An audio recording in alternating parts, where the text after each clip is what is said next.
Friends, स्वागत है आप सभी का एक बार फिर से हमारे इस ऑफिशियल यूट्यूब चैनल में जिसका नाम है एसोल सॉल्यूशन। मैं चंदन कुमार हाजिर हूँ आप सभी के सामने अपनी एक और नई वीडियो के साथ।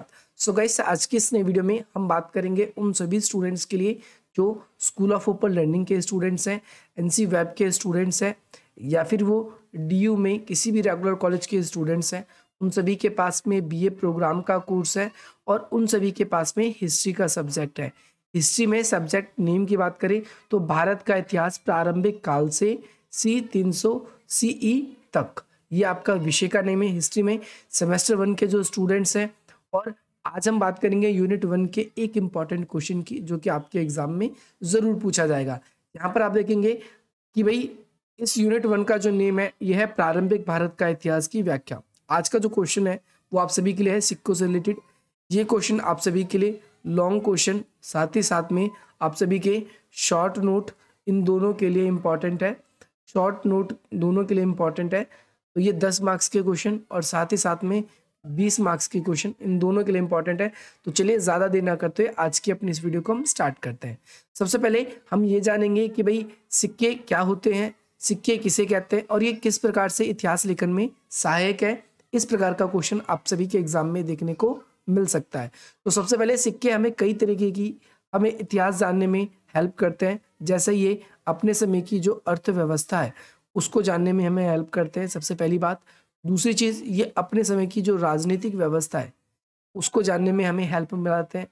तीसरी बात करें तो ये जितने भी सिक्के हैं ये अपने समय की सामाजिक और सांस्कृतिक, साथ ही साथ हम इसको कह सकते हैं धार्मिक, इसकी जानकारी भी मिलती है हमें। राजनीतिक की बात करें तो राजनीति में उस समय के शासक कौन थे इसके बारे में पता चलता है। इसके अलावा साम्राज्य विस्तार कितना था, किस साम्राज्य का विस्तार कितना था, ये भी हमें बहुत ही ज़्यादा अच्छी तरीके से जानने में हेल्प मिलती है।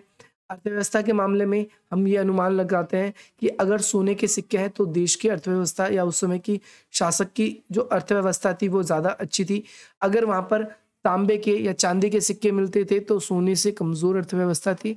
इस तरीके से हम अनुमान आसानी से लगा पाते हैं। इसके अलावा समाज में हमें ये पता चलता है कि सिक्कों को देखकर किस प्रकार के लोग कपड़े पहना करते थे, क्योंकि सिक्कों के ऊपर चिन्हों का मुद्रांकन होता था, चिन्हों का मुद्रांकन होता था, और इन चिन्हों के मुद्रांकन से हमें अपने समय के इतिहास को जानने में हेल्प मिलती है। तो चलिए ज़्यादा देर ना करते हुए आज की अपनी इस वीडियो को हम स्टार्ट करते हैं। सबसे पहले सिक्कों की बात करेंगे।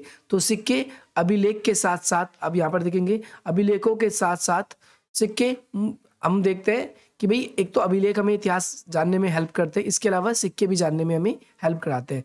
तो ये प्राचीन भारतीय यानी प्राचीन इतिहास को एक महत्वपूर्ण स्रोत है, और देश के अलग अलग हिस्सों में बहुत सारी खुदाइयाँ हुई हैं, और उन सभी खुदाइयों के बाद में हमें क्या मिले हैं, विभिन्न प्रकार के सिक्के प्राप्त हुए हैं। कहीं पर से सोने के सिक्के प्राप्त हुए हैं, कहीं चांदी के सिक्के, कहीं तांबे के सिक्के, कहीं शीशे के सिक्के। इवन दैट कई बार तो इतनी बुरी अर्थव्यवस्था भी शासन कालों के टाइम पे रही है कि हमें चमड़े के सिक्के भी प्राप्त हुए हैं।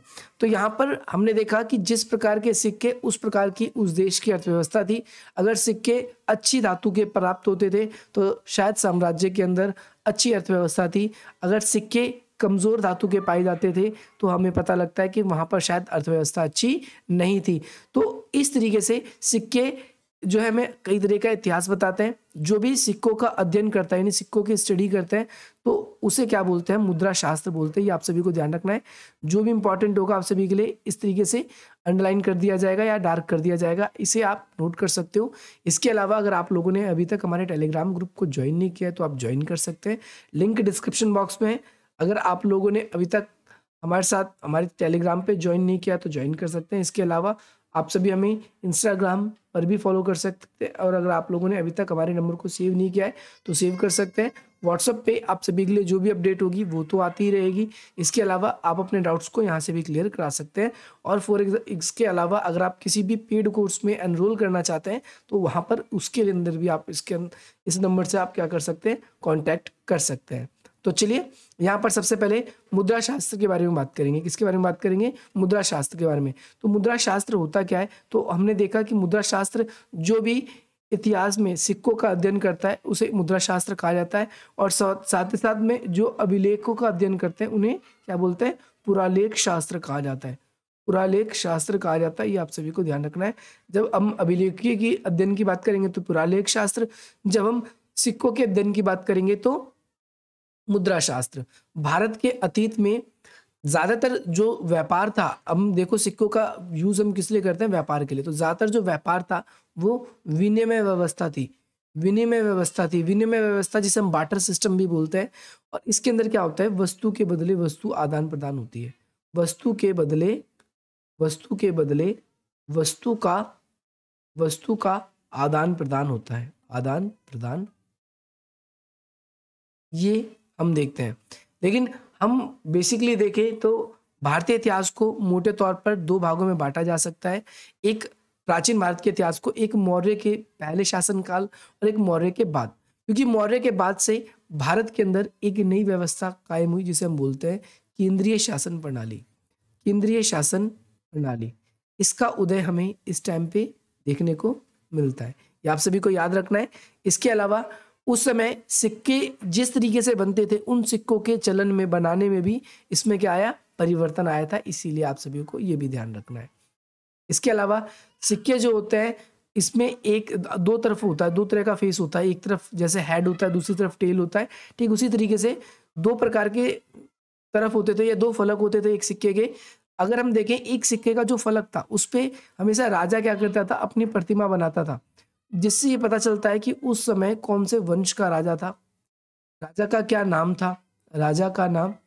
और इसके अलावा हमें इसकी जो अदर साइड है उसमें कई बारी राजा क्या करता था, अदर साइड के ऊपर जो दूसरी तरफ होती थी उस तरफ राजा किस देवी देवता का उपासक है, इसके बारे में हमें दूसरी तरफ अदर साइड में हमें ये देखने को मिल जाता था। इसके अलावा कई बारी हमें भाषाओं का पता चलता है कि सिक्कों पर किन भाषाओं का उपयोग किया गया है। उससे हमें ये भी पता चलता है कि भाषाओं का विकास तथा किस काल में किस प्रकार की भाषाएं ज़्यादा प्रचलित थी, ये भी हमें पता चलता है। अगर हम देखें तो भाई इसके अलावा जो मौर्य काल के सिक्के थे उस समय दो तरीके के सिक्के चलते थे। सबसे पहला कई सिक्के ऐसे थे जो कि बेसिकली व्यापार के ढंग से या व्यापार के लिहाजे से ही बनाए गए थे, अंतर्राष्ट्रीय व्यापार। जैसे रोम के सिक्कों का ग्रेन जो था और भारत के सिक्कों का ग्रेन सेम था। ऐसे ही एक सिक्का था जिसका नॉर्मली हम क्या करते थे, अपने आज के समय में जैसे ट्रांजेक्शन करते हैं उसके लिए यूज करते थे। तो ये ध्यान रखना है, एक तरफ लॉर्ड यानी जो राजा है उसका प्रतीक बना होता था और दूसरी तरफ ऐसे पार्श्व चिन्ह होते थे जो उसे खास मानता था। उस समय की देवी देवताओं के बारे में भी हमें इस तरीके से पता चल जाता है।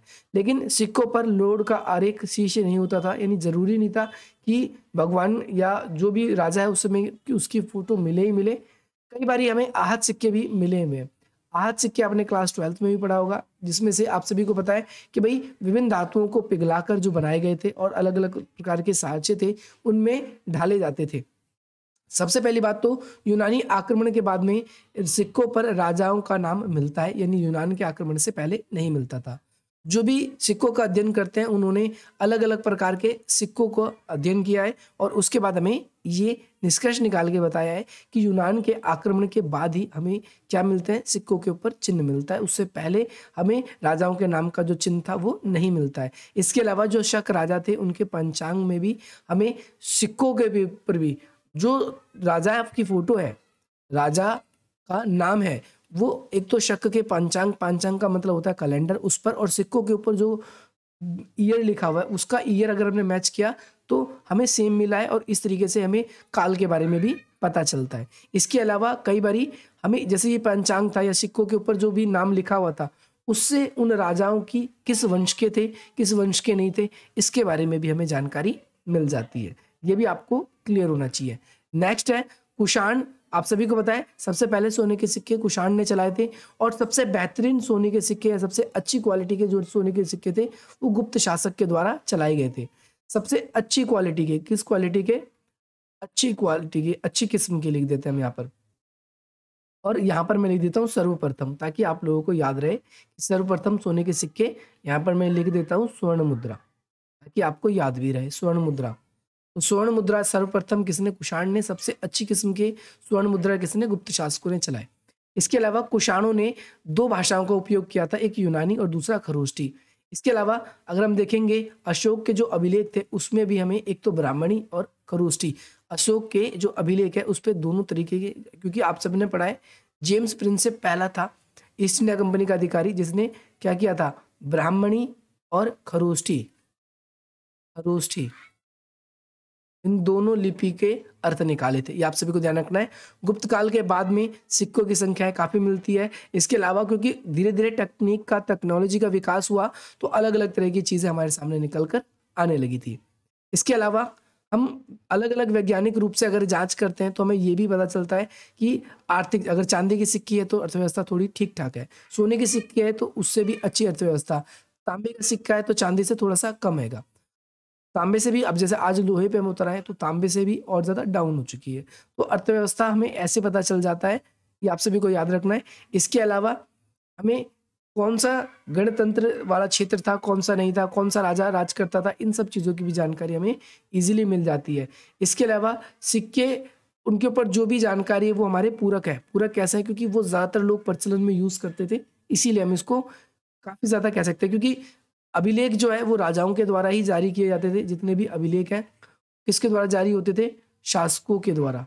किसके द्वारा, शासकों के द्वारा। तो शासकों के द्वारा जो अभिलेख जारी होते थे तो इसमें हम कई बार बोलते हैं इसमें केवल अच्छाइयाँ होंगी, इसमें केवल क्या होंगी, अच्छाइयाँ होंगी। लेकिन जो अभिलेख हुआ करते थे तो उसके अंदर अच्छाइयों के साथ साथ बहुत सारी चीज़ें होती थी, आप सभी को ध्यान रखना है। इसके अलावा उदाहरण के लिए हमारे साहित्य में केवल 3 या 4 प्रकार के ग्रीक शासकों का जिक्र हुआ है, जिसमें लगभग 33 राजाओं ने भारत पर शासन किया है, ग्रीक के 33 राजाओं ने, और कितने 3 से 4 का ही जिक्र हुआ है केवल। इसके अलावा हम देखें तो बहुत सारी मूर्तियां हैं, मृतभांड है, उस पर मिले चिन्ह और सिक्कों पे मिले चिन्ह एक जैसे होते थे और इस वजह से हमें ये जानकारी प्राप्त करने में सहायक होती है। इसके अलावा अनेक सिक्के अभिलेख धरातल के नीचे मिले हैं, अधिकांश जमीन को खोदकर निकाले गए और सिक्कों के अध्ययन को मुद्रा शास्त्र कहा जाता है। ये तो आप सभी को बताइए, ये हमको बता दिया। सिक्कों को बनाने के लिए अलग अलग प्रकार की धातुओं का प्रयोग किया जाता था, उसे कई बार पकाया भी जाता था। अलग अलग किस्म के शीशे, चांदी, सोने, तांबे, इन प्रकार की अलग अलग तरीके के सिक्के होते थे और कई बार मिट्टी के सिक्के भी प्राप्त हुए, मिट्टी के सिक्के के सांचे प्राप्त हुए, मिट्टी के सिक्के के क्या प्राप्त हुए, सांचे। इसके अलावा कुषाण काल के कई सारे शासक ऐसे रहे हैं जिन्होंने लगभग 3 सदियों तक अपने सिक्कों का प्रचलन जारी रखा था। सिक्कों के ऊपर एक बात और पता चलती है हमको, मैं आप सभी को यहीं पर डायरेक्टली बता दूं, सिक्कों से हमें दैविक राजा के सिद्धांत के बारे में पता चलता है। दैविक राजा के सिद्धांत, राजा का सिद्धांत। राजा अपने आप को क्या करता था, देवताओं के समतुल्य दिखाने के लिए एक तरफ सिक्के के 2 फलक होते हैं, एक फलक पर खुद की फोटो, दूसरी तरफ राजा देवताओं की फोटो चिपकाता था या चिन्ह करवाता था, ताकि वो अपने आप को अपने ईश्वर का प्रतीक मान सके और जनता को मैसेज दे सके कि हम ईश्वर के ही प्रतीक हैं। जैसे कि चीन के शासकों ने अपने नाम के पीछे स्वर्ग पुत्र लगाया था और ऐसे ही अलग अलग शासकों ने ऐसे ही किया है, ये आप सभी को याद रखना है। इसके अलावा अब हम देखें तो बहुत सारे तरह के अलग अलग प्रकार के सिक्के हैं जो भारतीय सिक्के हैं और रोम के जो सिक्के हैं उन सभी से ही हमें मैच खाते हुए मिलते हैं। इसके अलावा जितनी विदेशी सिक्के थे, जैसे रोमन साम्राज्य का सिक्का था और भारतीय सिक्के थे, इनके जो ग्रेन थे, ग्रेन का मतलब होता है जैसे एक सिक्के का जो वेट है वो भी इक्वल था। उन्हें टकसालों के ऊपर क्या किया जाता था, टकसाल होता है जिसे सिक्के हम बनाते हैं, ठीक है, और इन्हें दोनों तरह के वहाँ पर जो सिक्कों का वेट है वो बिल्कुल इक्वल मिला है। ज़्यादातर सिक्के हमें शहरी इलाकों से मिले हैं, जैसे पटना आप सभी को पता है पाटलिपुत्र हुआ करता था, पाटलिपुत्र वहाँ पर से मिला है। लखनऊ शहर था, दिल्ली शहर था, जयपुर, मुंबई, चेन्नई, ऐसे कई सारे शहर थे वहाँ पर मिले हैं। और इनके जो संग्रहालय है, संग्रहालय मतलब म्यूजियम, इन संग्रहालयों में इसको सेव करके भी रखा गया है ताकि फॉर फर्दर आप देख सके। दिल्ली में भी है। इसके अलावा भारत में बहुत सारे सिक्के ऐसे हैं जो भारत के सिक्के पाकिस्तान में, नेपाल में, बांग्लादेश में, श्रीलंका में, अफगानिस्तान में अलग अलग संग्रहालयों में भी भारतीय सिक्के देखने को मिलता है। इवन ब्रिटेन के जो उस समय के ईस्ट इंडिया कंपनी के अधिकारी थे वो सिक्के भारत से ले गए थे, तो वहाँ पर भी हमें देखने को मिलता है। इसके अलावा हमारे अभिलेख सिक्कों पर कुछ प्रतीक मिले हैं जो कि सिक्कों के ऊपर भी सेम बताया गया है और सिक्कों के ऊपर जो स्थान बताए गए हैं वो हमारे कहीं ना कहीं, जैसे फॉर एग्जांपल एक सिक्के हैं, सिक्के में साम्राज्य वाली अब कॉन्सेप्ट है। जैसे फॉर एग्जांपल एक सिक्का है, वो हमें दिल्ली में मिला और वही सिक्का हमें कहाँ मिला, हमें चेन्नई में मिला। तो हमने क्या अनुमान लगाया और हमने देखा फिर श्रीलंका से एक नया प्रकार का सिक्का शुरू हो गया, तो हमने देखा कि भाई दिल्ली से चेन्नई तक ये सिक्का मिला है हमें। तो ये पूरा का पूरा साम्राज्य जिस भी सिक्के का था ये एक साम्राज्य था। श्रीलंका में अलग प्रकार का सिक्का मिला है तो वो एक अलग साम्राज्य था, ये हम इस तरीके से समझते हैं। इसके अलावा सिक्कों का उपयोग कई तरीके से किया जाता था, जैसे वस्तुओं को खरीदने में, बिक्री करने में, वेतन देने में और साथ ही साथ में आज के समय में इतिहास निर्माण में। इसके अलावा राजाओं की अनुमति लेकर व्यापारी भी अपने सिक्के चला सकते थे और साथ ही साथ में इसके लिए प्रभावी रूप से इन्हें देह देना होता था। देह देने का मतलब है टैक्स के रूप में इन्हें पे करना पड़ता था कुछ इस चीज़ के लिए। इसके अलावा लास्ट और फाइनल चीज़, मौर्योत्तर काल में भी कई सारे सिक्के ऐसे मिले जैसे शीशे के हैं, है ना, मोन्टीन के हैं, तांबे के हैं, कांसे के हैं, चांदी के हैं, सोने के, कई सारे सिक्के मिले हैं। और साथ साथ गुप्त काल में सबसे अधिक सोने के अच्छी क्वालिटी के सिक्के चले हैं। इसीलिए तो ये सिक्के अब हमें पता चल गया कि सिक्के किस प्रकार इतिहास लेखन में सहायक है। आई होप आपको ये क्लियर होगा। इसके अलावा अगर आप लोगों को ये वीडियो पसंद आई तो आप इस वीडियो को लाइक करें, अधिक से अधिक मित्रों तक शेयर करें और हमारे चैनल को सब्सक्राइब करें। अगर आप लोगों ने अभी तक टेलीग्राम पर हमें ज्वाइन नहीं किया तो ज्वाइन करें। इसके अलावा व्हाट्सअप नंबर है, आप हमारे साथ कनेक्ट होना चाहते हैं तो कनेक्ट हो सकते हैं। आप अपने कोई भी डाउट है कमेंट के माध्यम से पूछ सकते हैं, बाकी यहाँ से भी पूछ सकते हैं, बाकी इंस्टाग्राम पे भी आप हमें फॉलो कर सकते हैं। बाकी मिलते हैं आप सभी से अपनी अगली वीडियो में। जय हिंद, जय भारत।